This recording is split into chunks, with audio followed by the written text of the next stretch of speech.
are back with part 2 of the principles of the Kybalion.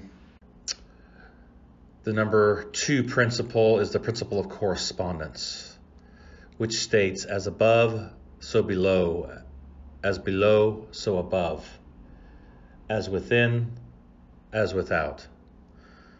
This is really where the correspondence starts to take place, because everything that takes place within you, everything that happens on the inside, will directly affect what happens on the outside.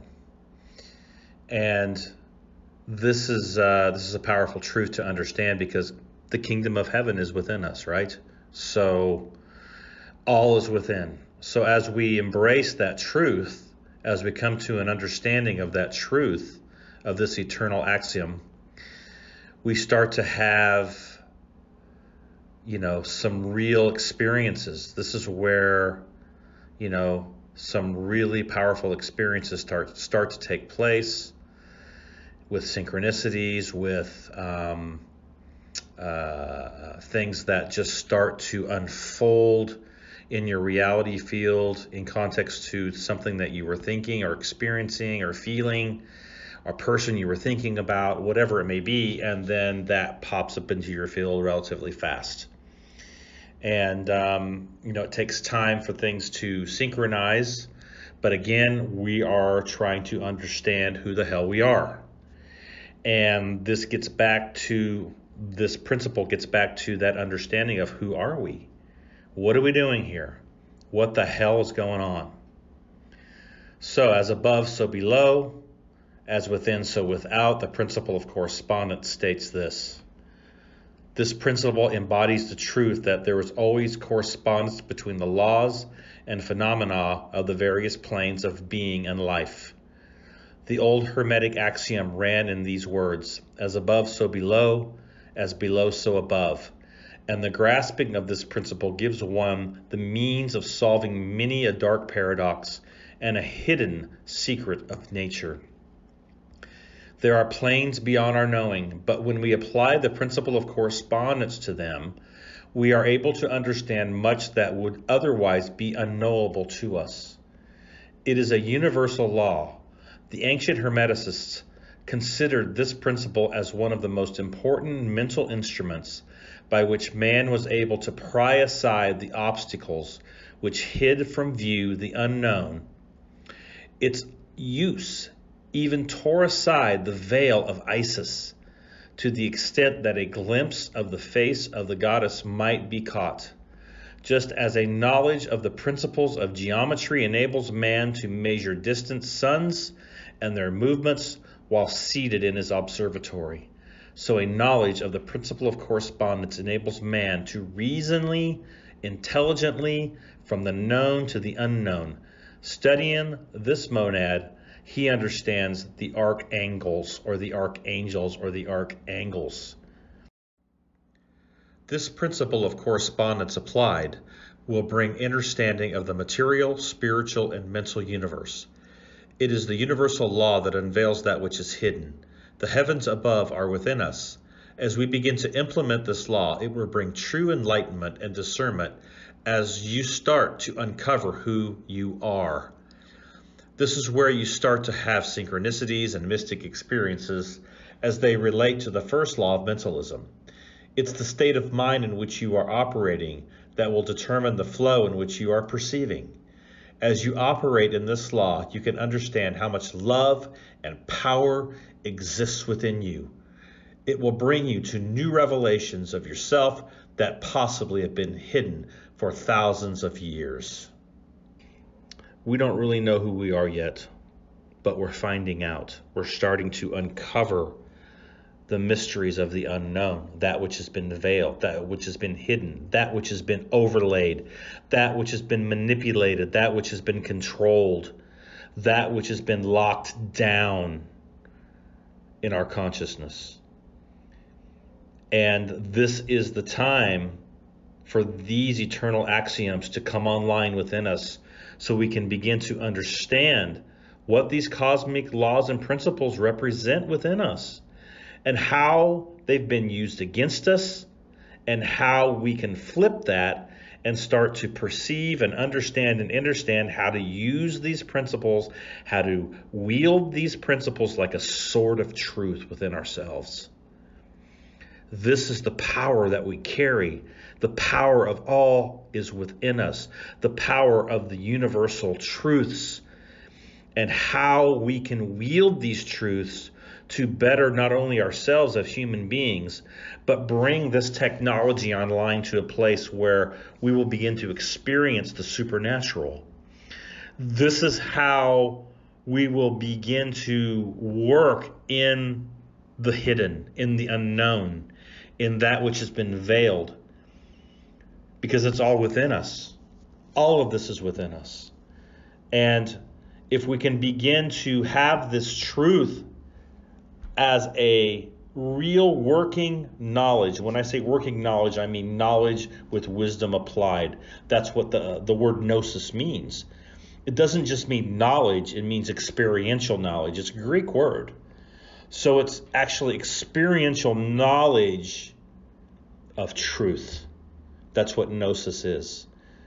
And that's why we have things like the Kybalion and the tarot and numerology and the runes and the astropsychology, our astrology aspects, and the systems that astrology wields out so that we can see ourselves, so we can see who we are, so we can understand how we work, how I work as an individual, what my path is, because all our paths are different. All of our trajectories are going to be different. All of our dispositions are different. But in truth, these principles lay down the foundations to spring forth off of, along with the alchemical processes that we're going to get into later on in the year. But as for now, understanding this principle of correspondence, that which is above is also below. That which below is also above. You see, there's no difference. The only difference is what we're perceiving in the duality aspect, getting into the positive and negative charge, getting into the higher aspects of our awareness, higher dimensional awareness, and then understanding that which is in the underworld, that which is in your roots, that which has been hidden, is the same as that which is above. It's just that we need to transform it. And this is where alchemy comes in. This is where that process of alchemy takes place, is in that hidden spaces. All those spaces and all of that distortion and infection and the roots of the tree.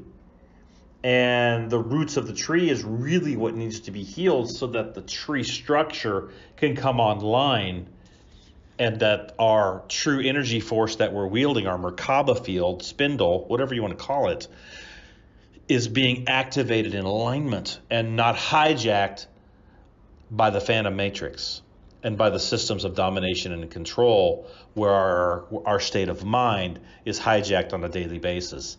This is why everything has to go back to that first cosmic principle of state of mind, or the law of mentalism, because that's really the key to the door that you're walking into the temple, so that you can begin to understand that all is within. The principle of correspondence. And as above, so below. As below, so above. See? And as we wield the principle and bring it into our center, into our heart core, and we ask, we seek, we knock at the temple doors, we have to allow that heart core intelligence then to come online. Even if it's only at a certain percentage, it doesn't matter. Once you tap into it, once that veil into your heart core intelligence is burnt through, all of those overlays, all those aspects that we're burning through, there comes a point when you access that heart core intelligence, when you realize that all really is within you, that the kingdom of heaven lies within you. That's when that door opens to your inner temple, to your inner core, to the inner temple of your truth, of your existence. See? Coming online with the truth and the eternal axiom and principles. There's something not right.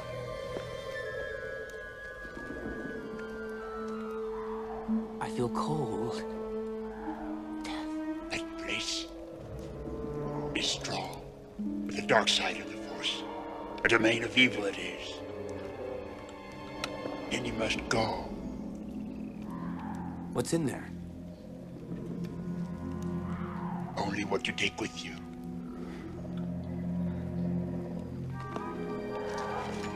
Your weapons. You will not need them.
You see, part of the correspondence here is looking at your dark side, looking at your shadow side, and realizing that you too have the potential for the ultimate evil.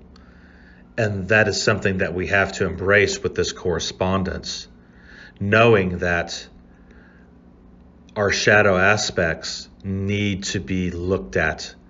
We need to look at the mirror. We need to look at what it is that is bringing us into these triggers, into these illusions, into the shadow lands, and then being able to take it back to our heart core, to our divinity, and correspond that together, knowing that we can integrate that shadow, we can integrate that aspect to our higher intelligence, to our higher mind, and that it really has no power over us any longer as we begin to enter the temple gates and begin to work with our inner temple, our inner core, our inner heart core, and have that correspondence taking place on a daily basis with that connection to the higher force.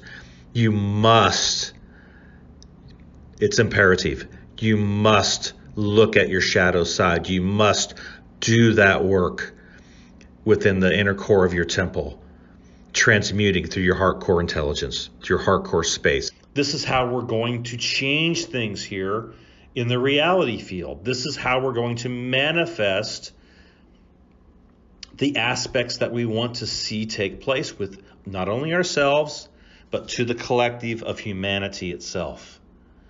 And if we can catch, these principles and begin to apply them, begin to tap into our true heart core intelligence, into that fire within us, that flame within us, then that's where we will begin to have that access to the higher force as it's ignited in context to correspondence, into our higher aspects, into our higher self, as above, so below. It's like understanding between the fool and the hermit. The fool is the hermit is the fool.